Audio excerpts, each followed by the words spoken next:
നമസ്കാരം. ഇൻഫോടൈൻമെന്റിലേക്ക് ഏവർക്കും സ്വാഗതം. വർഷങ്ങളായി നടന്നുകൊണ്ടിരിക്കുന്ന കുട്ടികൾക്ക് വളരെ പ്രയോജനകരമായിട്ടുള്ള LSS USS സ്കോളർഷിപ്പ് ഈ വർഷം പേര് മാറ്റി CM കിഡ്സ് സ്കോളർഷിപ്പ് എന്ന രീതിയിൽ വന്നിരിക്കുകയാണ്. അതിൻ്റെ വിശദാംശങ്ങളിലേക്ക് കടന്നാൽ, ഇവിടെ LSS സ്കോളർഷിപ്പ് LP ക്ലാസ് കുട്ടികൾക്ക്, അതായത് 4ാം ക്ലാസ് കുട്ടികളെ ഉദ്ദേശിച്ചുള്ളതും, അതേസമയം USS സ്കോളർഷിപ്പ് UP സ്കൂൾ കുട്ടികളെ, അതായത് 7ാം ക്ലാസ് കുട്ടികളെ ഉദ്ദേശിച്ചിട്ടുള്ള സ്കോളർഷിപ്പ് പരീക്ഷയും കൂടെയാണ്. ഈ പരീക്ഷയുമായി ബന്ധപ്പെട്ടിട്ടുള്ള അപ്ലൈ ചെയ്യുന്ന അടക്കമുള്ള അത്യാവശ്യം അറിഞ്ഞിരിക്കേണ്ട കാര്യങ്ങളെക്കുറിച്ചാണ് ഈ ഒരു സെക്ഷനിൽ നമ്മൾ നോക്കിക്കാണുന്നത്. തുടർന്ന് മറ്റൊരു സെക്ഷനിൽ ഈ പരീക്ഷയ്ക്ക് ചോദിക്കാൻ സാധ്യതയുള്ളതും ഈ സ്കോളർഷിപ്പ് നേടിയെടുക്കാൻ ശ്രദ്ധിക്കേണ്ട കാര്യങ്ങളെക്കുറിച്ച് മറ്റൊരു സെക്ഷൻ നമ്മൾ തുടർന്ന് ചെയ്യുന്നതായിരിക്കും. നിലവിൽ പറഞ്ഞ അനുസരിച്ച് USS പരീക്ഷ OMR രീതിയിലായിരിക്കും നടപ്പിലാക്കാൻ സാധ്യത.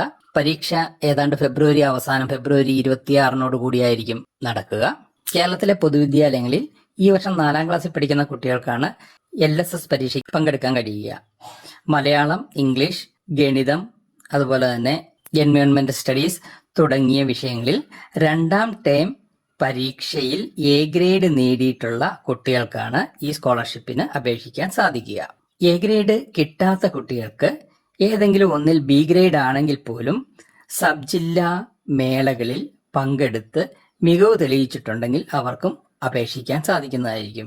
കൂടാതെ സ്പെഷ്യൽ കാറ്റഗറി ആയിട്ടുള്ള, റിസർവേഷൻ കാറ്റഗറി ആയിട്ടുള്ള SC ST OEC CWSN തുടങ്ങിയ വിഭാഗത്തിൽപ്പെടുന്നവർക്ക് ഏതെങ്കിലും വിഷയങ്ങളിൽ A ഗ്രേഡും മറ്റു 2 വിഷയങ്ങളിൽ B ഗ്രേഡ് ആണെങ്കിലും പരീക്ഷ എഴുതാൻ യോഗ്യരാണ്.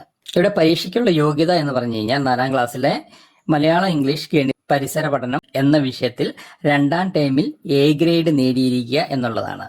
ഇനി UP അഥവാ USS പരീക്ഷയുടെ കാര്യം എടുത്തു കഴിഞ്ഞാൽ 7ാം ക്ലാസ്സിലെ സെക്കൻഡ് ടൈം പരീക്ഷാ ഫലത്തിൽ എല്ലാ വിഷയങ്ങൾക്കും A ഗ്രേഡ് നേടിയിട്ടുള്ളവർക്കാണ് അപേക്ഷിക്കാൻ സാധിക്കുക.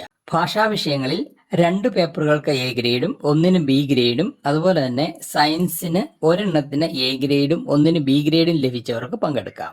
ഇവിടെയും എല്ലാ വിഷയങ്ങൾക്കും A ഗ്രേഡ് ലഭിച്ചിട്ടില്ലെങ്കിൽ പോലും ഭാഷാ വിഷയങ്ങളിൽ 2 പേപ്പറുകൾക്ക് A ഗ്രേഡും 1 B ഗ്രേഡും, അതുപോലെ തന്നെ സയൻസിൽ 2 A ഗ്രേഡും 1ന് B ഗ്രേഡും ലഭിച്ചിട്ടുള്ളവർക്ക് കലാ, കായിക, പ്രവൃത്തി പരിചയ, ശാസ്ത്ര, ഗണിത, സാമൂഹ്യശാസ്ത്ര മേളകളിൽ ഉപജില്ലാ തലത്തിൽ A ഗ്രേഡ് അഥവാ B ഗ്രേഡ് നേടി 1ാം സ്ഥാനം ഉണ്ടെങ്കിൽ അപേക്ഷിക്കാൻ സാധിക്കുന്നതായിരിക്കും. മുൻപ് ഈ പരീക്ഷയുടെ കട്ട് ഓഫ് മാർക്ക് എന്ന് പറയുന്നത് LSS പരീക്ഷയ്ക്ക് 60% മാർക്കും USSന് 70% ആയിരുന്നു.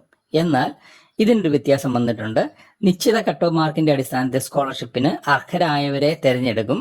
ഓരോ വർഷവും ചോദ്യക്ലാസിന്റെ മുൻപ് LSS പരീക്ഷയ്ക്ക് 60% മാർക്ക് കട്ട് ഓഫ് ആയും, അതുപോലെ തന്നെ 70% മാർക്ക് കട്ട് ഓഫ് ആയും, അതായത് ഈ പെർസെൻറ്റേജ് കൂടുതൽ മാർക്കുള്ളവരെയാണ് സ്കോളർഷിപ്പിന് പരിഗണിച്ചിരുന്നത് എങ്കിൽ ഇപ്രാവശ്യം പരീക്ഷയുടെ നിലവാരത്തിനും അതുപോലെ തന്നെ കുട്ടികളുടെ പെർഫോമൻസിനും അനുസരിച്ച് അവസാനമായിരിക്കും കട്ട് ഓഫ് മാർക്കും പെർസെൻറ്റേജും തീരുമാനിക്കുന്നത്.